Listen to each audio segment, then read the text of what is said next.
오늘 우리에게 주시는 하나님의 말씀은 야고보서 1장 6절에서 8절의 말씀입니다. 오직 믿음으로 구하고 조금 더 의심하지 말라. 의심하는 자는 마치 바람에 밀려 요동하는 바다 물결 같으니 이런 사람은 무엇이든지 주께 얻기를 생각하지 말라. 두 마음을 품어 모든 일에 정함이 없는 자로다. 아멘. 오늘 우리가 함께 읽은 본문 야고보서는 로마 제국 각 지역에 흩어져 있는 유대인 공동체 곧 디아스포라 유대인 출신 성도들에게 보낸 편지의 내용입니다. 이 말씀이 약 2000년 전 흩어진 디아스포라 성도들에게 말씀하신 말씀이지만 사실 지금의 때를 우리가 잘 생각해 보면 바로 오늘을 살아가는 우리들에게 말씀해 주고 계신 말씀이라 여겨집니다. 우리가 코로나 팬데믹으로 2년 이상 온전한 신앙생활을 해 나가지 못하고 또한 잘못된 정보와 여론으로 말미암아 기독교인들이 세상 많은 이들에게 박해 아닌 박해를 당하고 시련 아닌 시련을 당하면서 내 개인의 신앙을 지켜나가는 것도 어렵고 교회 공동체를 지켜나가는 것도 어려운 시절이 되어버렸다는 것이죠. 이러한 상황에서 오늘 본문은 우리에게 이 시련의 극복을 위해 우리가 무엇을 해야 하는지 분명히 말씀해주고 있는 것이 있습니다. 그것이 무엇입니까? 바로 오늘의 말씀의 제목처럼 믿음의 기도를 하나님 앞에 드려야 한다는 것입니다. 그럼 믿음의 기도라는 것이 무엇일까요? 먼저는 오직 믿음으로 구하고 조금에 의심하지 않는 것이 바로 믿음의 기도인 것입니다. 여러분, 우리가 기도할 때 가장 중요한 것 중에 하나가 바로 믿음으로 기도를 해야 한다는 것입니다. 이 믿음은 지혜의 부족함을 깨닫고 그 지혜를 하나님께 구할 때 하나님께서 반드시 응답해 주신다는 약속을 확신하고 신뢰하는 것을 말합니다. 그런데 오늘 6절 말씀에 이 믿음과 정반대되는 단어가 하나 있습니다. 바로 의심입니다. 의심이라는 것은 우리의 마음속에서 이것저것 어느 것을 선택해야 할지를 모르고 갈팡질팡하는 상태라 할 수 있습니다. 왜 갈팡질팡합니까? 전적으로 하나님을 신뢰하지 못하기 때문입니다. 전적으로 하나님께 맡기지 못하기 때문입니다.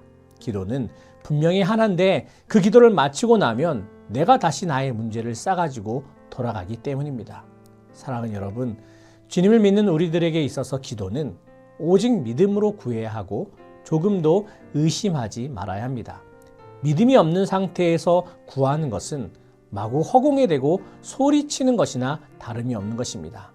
소원하기는 저와 여러분들의 기도가 믿음으로 하나님께 구하는 기도가 되기를 바랍니다. 그래서 기도할 때마다 응답의 역사가 이루어지는 귀한 일들이 일어나기를 주님의 이름으로 간절히 축원합니다. 한 가지 더 우리가 생각해 봐야 할 것은 바로 믿음의 기도는 두 마음을 품지 않는다는 것입니다. 여러분, 두 마음을 품는다는 것이 무슨 의미입니까? 오늘 본문에 나오는 두 마음의 헬라어의 단어는 디프시코스라는 단어를 사용하는데 이 단어의 뜻은 두 가지의 방법이나 생각에서 결정을 내리지 못하는 것을 가리킬 때 이 단어를 사용합니다. 즉 한마디로 여기 붙었다 저기 붙었다 하는 마음을 가진다는 것이죠. 여러분, 혹시 우리 역시 두 마음을 품고 기도하지 않습니까? 하나님 앞에 늘 기도하면서 하나님께서 우리에게 말씀해 주시는 그 음성과 그 뜻에는 따르지 않고 또 다른 마음을 품어가면서 하나님 말고 다른 것을 찾고 하진 않습니까? 이러한 우리에게 말씀은 두 마음을 품지 말라 말씀하고 계신 것입니다. 오직 주님께로만 우리의 마음과 시선을 둘 때 바로 그러할 때 성령님께서 역사해 줄 것입니다. 오늘 말씀은 고난 가운데 시련 가운데 있는 우리에게 믿음의 기도를 드리라 말씀합니다. 그런데 그 믿음의 기도가 오직 믿음으로 의심하지 말고 구하는 기도가 되어야 하고 두 마음을 품지 않는 기도가 되어야 한다 말씀합니다.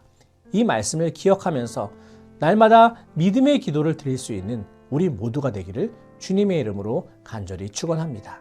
기도하겠습니다. 하나님, 날마다 믿음의 기도를 구하는 자 되기를 원합니다. 의심하지 않고 믿음으로 구하게 하시고 두 마음을 품지 않으며 하나님만 바라보는 자 되게 하여 주시옵소서. 예수님의 이름으로 기도하옵나이다. 아멘.